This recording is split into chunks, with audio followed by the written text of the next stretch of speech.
حتما خیلی از شما در شبکه‌های اجتماعی این تصویر رو دیدید که در حوزه برنامه‌نویسی داره میگه که HTML، CSS، JavaScript و سایر حوزه‌هایی که می‌بینید پیش نیاز این هستش که شما برنامه‌نویسی رو بتونید انجام بدید و در انتها در پله آخر کلود گذاشته که داره نشون میده که برنامه‌نویس‌های جدید در حقیقت فقط دانستن یک مقدار اندکی از هر یک از این پایه‌ها باعث میشه که بتونه کدنویسی بکنه و برنامه خودش رو درست بکنه. حالا من برنامه‌نویس نیستم ولی در این برنامه میخوام بهتون نشون بدم منی که در هیچ گونه اطلاعاتی از این حوزه ها ندارم چطوری میتونم استفاده بکنم و این دنیای جدید رو با هوش مصنوعی تغییرش بدیم. خب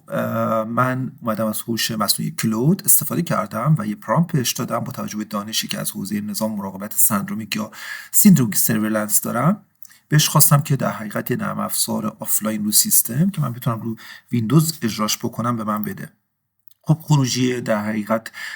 بصری مربوط به ورود دادارم گفتم به من بده که من بتونم داده ثبت کنم و دیتاش ثبت بشه، هر چند که از لحاظ فنی به مفهومی نرم افزار کامل نیست ولی در حال تو سیستم خودمه و داره کار میکنه و من میتونم دیتا وارد کنم. من حالا به صورت تستی برای شما دیتایی وارد بکنم و نکته کلیدی اینه که در حقیقت تو این حوزه کلید این نکته اینجاست که پشت اینا هر کدوم از اینا مفاهیم و سیستم‌های بسیار پیچیده واقع شده برای اینکه شما بتونید. حالا من بذارید چند مورد رو بزنم براتون. همونجوری که می‌بینید تو نظام مراقبت سندرومیک ما تقریبا 16 یا 17 تا سندروم اصلی رو داریم که در حقیقت بر اساس اون همونجوری که می‌بینید بر اساس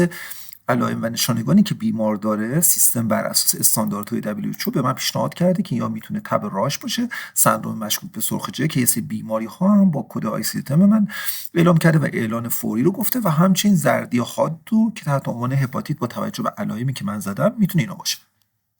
در کنارش در حقیقت برای اینکه شما به کانفرمیشن یه نظام مراقبت سندرومیک برسید، خب میدونید که سیستم آزمایشگاهی یکی از سیستم‌های بسیار مرتبط با نظام مراقبت سندرومیک هستش. خب یه سری آزمایشات بر اساس استانداردهای لونک یا استانداردهایی که در حقیقت بین‌المللی هستش به من پیشنهاد کرده، میگه که برای زردی مثلا باید این تست رو درخواست بکنید، برای تب و رشد مثلا این تست رو درخواست بکنید، مشخص کرده. حتی اگه جواب آزمایشگاه هم بیاد و من بر اساس اینو انجام بدم میبینید این تخصیص میده و میگه مورد کانفیرم سرخک معلوم میشه با این شرایطی که وجود داره و این در حقیقت اعلام فوری داره. من میتونم اینو ثبتش بکنم و ثبت شد در دیتابیس من. اگه من در حقیقت همونجوری که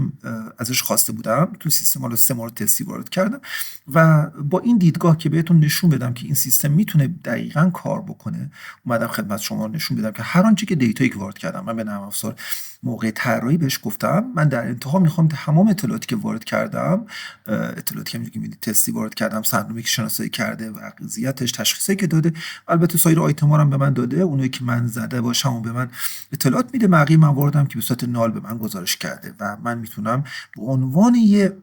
ریپوزیتوری برای ورود داده ها استفاده کنم و این اون تفاوت است پشت اینا برای اینکه بر اساس هر یک از این علائمی که شما میزنید بتونه سیستم پیشنهاد سندروم مربوطه رو بده. حالا من چند مورد بزنم، مثلا میبینید بر اساس این علائم مننژیت رو من گفت. اینو دانشی که برای طراحی این هستش، خب شما باید زمان بسیار زیادی میذاشی برای اساس اینا. من صرفا چند مورد از داکیومنت های سازمان جهانی بهداشت رو در حقیقت بهش دادم و گفتم برای اجرای این سیستم و برای اون که چه سندرومی بر اساس علائم باشه و چه آزمایشاتی باشه و تصمیم نهایی در مورد مشکوک یا محتمل یا قطعی بودنش بر اساس استانداردها باشه. من چند موردش رو چک کردم، کاملا صحیح بر اساس پروتکل عمل کرده و این سیستم میتونه به شما کمک کنه. ببینید یک نرم افزار در حقیقت من درست کردم بدون که هیچ گونه دانشی از حوزه آیتی و حوزه فناوری اطلاعات و حوزه برنامه‌نویسی داشته باشم و این اون تفاوتی که دنیای جدید ایجاد میکنه. شما لازم نیست در همه حوزه‌ها متخصص و اکسپرت اون حوزه باشید، بلکه تفکر نقادانه و تفکر صحیح و دانش اصلی ازش که میتونه بهتون کمک کنه. اینکه بدونید دقیقاً دنبال چی هستید و اینکه بتونید اِوالوییت کنید اون محتوایی رو که اون AI بهتون داده، این اون تفاوتی که در دنیای مدرن ایجاد میشه و حتماً باید همه به این تکنولوژی خودشون رو در حقیقت تطبیق بدن. متشکرم.